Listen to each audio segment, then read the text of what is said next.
Hello students, a very good morning to all of you. Continuing our topic that is guarantee of profit to a partner by firm. कल हमने एक topic discuss किया था guarantee और इससे related हमने एक क्वेश्चन किया था। आज भी हम उसी टॉपिक से रिलेटेड एक एग्जाम्पल लेकर चलते हैं कंप्लीट। तो मैं आपको पहले क्वेश्चन बताता हूँ। क्वेश्चन क्या है? क्वेश्चन में हमारे ए और बी दो पार्टनर्स गिवन हैं और उनका प्रॉफिट शेयरिंग रेशो गिवन है कितना 3:2। बाद में एक नया पार्टनर एडमिट हुआ जिस पार्टनर का नाम है सी, और सी का जो प्रॉफिट का हिस्सा है, प्रॉफिट का जो शेयर है वो कितना है 1/6। तो ये हमारे तीन पार्टनर हैं, तीनों का हमें प्रॉफिट शेयरिंग रेशो गिवन है।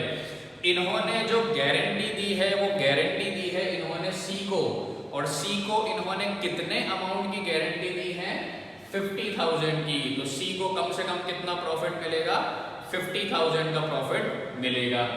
फर्म को जो प्रॉफिट हुआ, जो नेट प्रॉफिट होता है साल के लास्ट में, फर्म को प्रॉफिट हुआ 1,80,000।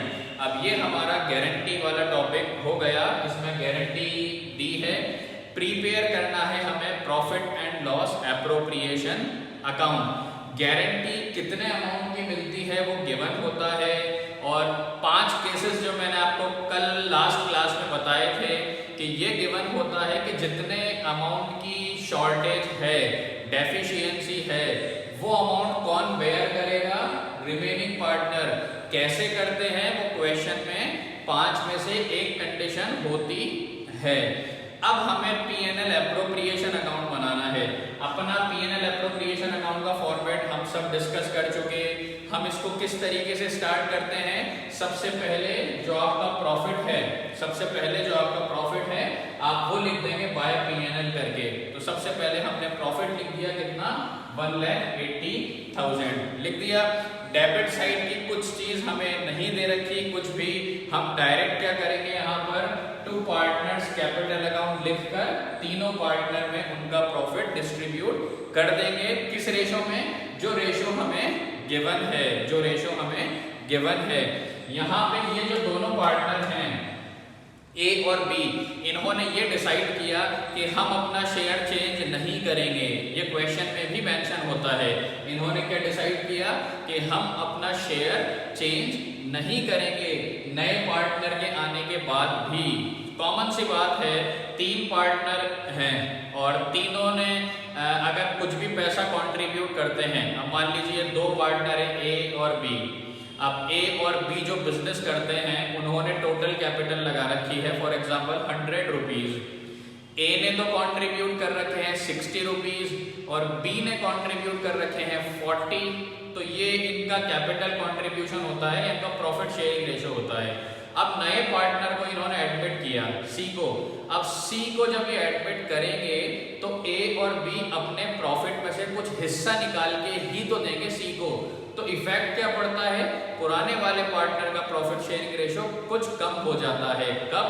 नए के आने के बाद। लेकिन इस क्वेश्चन में क्या है, नया पार्टनर तो आया सी, लेकिन ए और बी ने ये डिसाइड किया कि हम अपना प्रॉफिट शेयरिंग रेशो चेंज नहीं करेंगे। तो इसमें इनका प्रॉफिट शेयरिंग रेशो कितना रहेगा 3:2 ही रहेगा।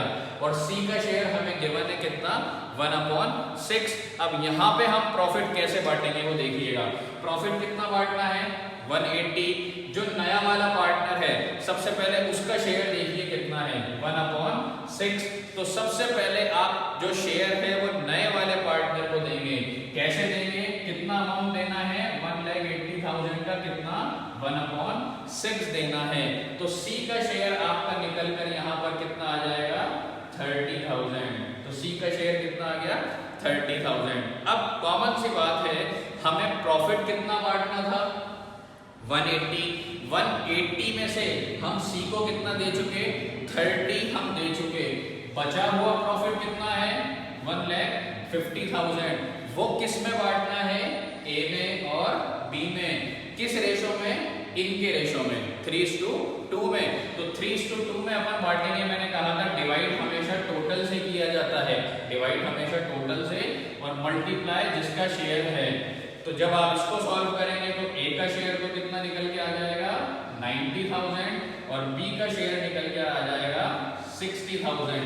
तो इस तरीके से हमने टोटल 1,80,000 तीनों पार्टनर में डिस्ट्रीब्यूट कर दिया। तो जब नया पार्टनर एडमिट हो उसका शेयर गिवन है और पुराने वाले पार्टनर अपना शेयर चेंज नहीं करते तो पहले आप नए वाले पार्टनर को उसका शेयर दे देना। नए वाले पार्टनर को उसका शेयर देने के बाद जो रिमेनिंग बचा वो रिमेनिंग इन दोनों में बांट देना। अब यहाँ तक का क्वेश्चन हम पहले भी कर चुके। अब हमें क्या देखना है, गारंटी किसको मिली? गारंटी मिली सी को। कितने अमाउंट की मिली? 50,000 की मिली। लेकिन इसने प्रॉफिट कमाया कितना? 30। कम कितने पड़ रहे हैं? 20,000। तो जो डेफिशिएंसी है वो कितने अमाउंट की है? 20,000 की। डेफिशिएंसी कितने अमाउंट की है? 20,000 की। अब ये अमाउंट कौन बेयर करेगा? ये बेयर करेंगे। वो क्वेश्चन में गिवन होता है कैसे, इक्वली या कोई क्वेश्चन में रेशो गिवन होता है तो उस रेशो में बांट देते हैं। यहाँ पे कुछ भी गिवन नहीं है तो मैंने आपको फिफ्थ कंडीशन बताई थी क्वेश्चन मार्क वाली, जहां पर कुछ भी गिवन नहीं होता वहां पर हम क्या मानते हैं? कौन बेयर करेगा? फर्म बेयर करेगी। और यहाँ पर फर्म ए और बी है तो फर्म का रेशो कितना है यहाँ पर? 3:2। तो ये जो 20,000 की डेफिशिएंसी है ये फर्म बेयर करेगी। 3:2 टोटल 5 तो डिवाइड किससे करेंगे? 5 से और मल्टीप्लाई बाय 3 तो आपका ये अमाउंट आएगा। तो ये तो कितना अमाउंट देगा? 12,000 और ये कितना अमाउंट देगा? 8,000। यहाँ पर आप वैसे ही लिखिएगा जैसे मैंने आपको बताया था।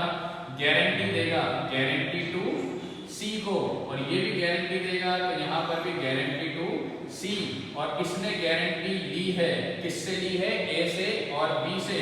तो यहाँ पर लिखेंगे गारंटी फ्रॉम ए और गारंटी फ्रॉम बी। कितने की गारंटी ली? ए से तो 12,000 की और इससे 8,000 की। तो ऐसे इनका प्रॉफिट, तो इसका प्रॉफिट तो कितना आ गया आपका? 78,000 और इसका प्रॉफिट कितना आ गया? 52,000 और इसका प्रॉफिट कितना हो गया आपका? 50,000। तो ये ऐसे हमारी दोनों साइड इक्वल हो गई। ये वाली साइड भी कितनी हो गई? 1,80,000 और ये वाली साइड भी कितनी हो गई? 1,80,000। तो इस तरीके से आपको इसको करके रखना है, ठीक है। अगर इस कॉन्सेप्ट का क्वेश्चन आता है तो इस वाले टॉपिक में एक चीज और है वो भी मैं आपको बता देता हूं, वो आप देखिए किस तरीके से है। एक कॉन्सेप्ट इसी टॉपिक में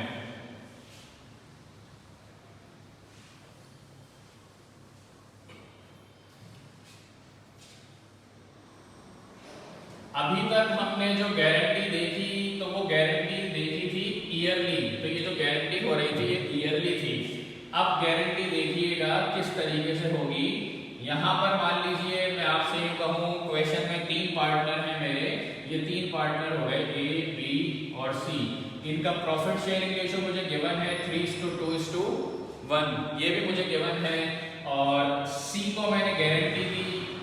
सी को मैंने जो गारंटी दी वो दी 20,000 की और 20,000 की दी पर एनम।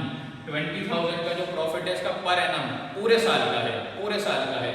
यहाँ पर जो मुझे प्रॉफिट हुआ, फर्म को जो प्रॉफिट हुआ वो प्रॉफिट हुआ फर्म को हाफ ईयर का। फर्म को जो प्रॉफिट कितना हुआ? हाफ ईयर का। और हाफ ईयर का फर्म को प्रॉफिट हुआ 48,000। क्वेश्चन उसी तरीके का है गारंटी का। डिफरेंस क्या है? जिस पार्टनर को गारंटी दी है इसको गारंटी मिली है पर एनम, पूरे साल की गारंटी। और यहाँ फर्म को जो प्रॉफिट हुआ है वो हुआ है हाफ ईयरली, 6 मंथ का। तो दोनों वो गारंटी है पूरे साल की और प्रॉफिट है हाफ ईयर का। यहाँ पर आपको क्वेश्चन किस तरीके से करना है वो ये देखिएगा। पहले तो आपको बनाना तो P&L एप्रोप्रिएशन है। सबसे पहले प्रॉफिट, तो जो प्रॉफिट आपको दे रखा है वो प्रॉफिट ऐसे कैसे लिख दीजिए। प्रॉफिट चाहे ईयरली हो चाहे हाफ ईयरली हो उसमें कुछ भी नहीं होगा। आपको जो प्रॉफिट गिवन है आपको वो वैसे के वैसे ही लिखना है। फिर हमें प्रॉफिट डिस्ट्रीब्यूट करना है तीनों में, ए, बी और सी। अब प्रॉफिट डिस्ट्रीब्यूट आप करेंगे, कैसे करेंगे? 48,000 हमें डिस्ट्रीब्यूट करना है। रेशो कितना है? 3:2:1। वैसे ही 48,000 हमें डिस्ट्रीब्यूट करना है। डिवाइड किससे करेंगे? टोटल से और मल्टीप्लाई जिसका शेयर आपको निकालना है। तो आप ये इस तरीके से सॉल्व करेंगे। तो यहाँ पर ए का जो शेयर है वो निकल कर आ जाएगा 24,000, ठीक है। और जो बी का शेयर है वो निकल के आ जाएगा आपका 16,000, और इसका सी का जो शेयर है वो निकल कर आ जाएगा आपका यहाँ पर इसके अकॉर्डिंग 8,000। तो ये शेयर हमने डिस्ट्रीब्यूट कर लिए। अब आपको क्या ध्यान रखना है, ये हमने वैसे के वैसे किया जैसे करते हैं। अब इसमें चेंजिंग क्या है, ये जो प्रॉफिट है ये है पर एनम का, पूरे साल का, और ये जो प्रॉफिट हमने बांटा है ये प्रॉफिट है 6 मंथ का। कितने मंथ का? Half yearly. तो आपको ये जो प्रॉफिट है ये भी हाफ देखना पड़ेगा। कितना देखना पड़ेगा? हाफ। तो ये हाफ कितना प्रॉफिट होगा? 10,000। तो यहाँ पर आपको सिर्फ इस चीज का ध्यान रखना है, अगर हमें प्रॉफिट हाफ ईयरली दे रखा है तो जिस पार्टनर को गारंटी मिली है उसका प्रॉफिट भी हाफ ईयर का ही होना चाहिए। तो इसका प्रॉफिट अगर हम हाफ ईयर का देखेंगे तो कितना होगा? 10,000। कितना होगा? 10,000। 20 नहीं होगा, कितना होगा? 10,000। अब आपको ये देखना है डेफिशिएंसी कितनी पड़ रही है, कमी जो पड़ रही है डेफिशिएंसी वो कितने अमाउंट की पड़ रही है? 2,000 की। अब ये पैसा कौन बेयर करेंगे? ये पैसा ए और बी बेयर करेंगे, वो क्वेश्चन में गिवन होगा। मैं ये कह दूं यहाँ पर कि जो ये पैसा बेयर करेंगे वो कैसे करेंगे? इक्वली का मतलब ये भी कितना अमाउंट देगा? 1,000, और ये भी कितना अमाउंट देगा? 1,000, और इसके अंदर ये दोनों अमाउंट ऐड हो जाएंगे, 1,000 इसमें प्लस और यहाँ पर से माइनस। ये क्या हुआ? Guarantee to C, guarantee from A, guarantee from B. तो ये इनका प्रॉफिट आ जाएगा। तो इसका प्रॉफिट तो कितना हो गया? 23,000, इसका प्रॉफिट हो गया 15,000, और इसका प्रॉफिट हो गया 10,000। क्वेश्चन में आपको ध्यान से देखना है, अगर प्रॉफिट ईयरली हो तो हमें इसको हाफ करने की जरूरत नहीं होगी, लेकिन अगर हमें प्रॉफिट हाफ ईयरली गिवन है और गारंटी वाला प्रॉफिट ईयरली गिवन है तो ये प्रॉफिट भी हमें हाफ लेना पड़ेगा। कितना लेना पड़ेगा? 10,000। तो इसको आपको 10,000 के अकॉर्डिंग देखना है। किसके अकॉर्डिंग देखना है? 10,000 के। 12 मत देखिएगा, 20 मत देखिएगा। अगर आपने 20 ले लिया तो यहाँ पर उसके अकॉर्डिंग तो कितना अमाउंट कम पड़ रहा है? 12, क्योंकि ये पर एनम का है। तो ये पर एनम है और प्रॉफिट अपना हाफ ईयरली है, तो इसलिए इसको भी कैसे करते हैं? हाफ ईयरली लेकर ही करते हैं। बाकी क्वेश्चन में कोई चेंज नहीं होता, क्वेश्चन वैसे ही होता है, बस आपको प्रॉफिट देखना है वो ईयरली है या हाफ ईयरली है। अब ये जो कल वाली क्लास में और आज जो मैंने आपको बताया, इससे रिलेटेड आपके बुक में एक तो एग्जाम्पल नंबर 15 है, एग्जाम्पल नंबर 15, और एक वेरी शॉर्ट टाइप क्वेश्चंस में क्वेश्चन नंबर 7 है, वो हाफ ईयरली वाले क्वेश्चन से रिलेटेड है। वेरी शॉर्ट में क्वेश्चन नंबर 7। तो ये दोनों क्वेश्चन आप करके रखिएगा। हमारा जो फर्स्ट वाला टॉपिक जो हमने पढ़ा गारंटी का, गारंटी में 2 टॉपिक होते हैं, हमने फर्स्ट वाला जो टॉपिक पढ़ा ये टॉपिक आपका पूरा कंप्लीट हो गया। अब नेक्स्ट क्लास में हम इसका दूसरा टॉपिक डिस्कस करेंगे। Okay, thank you, have a nice day.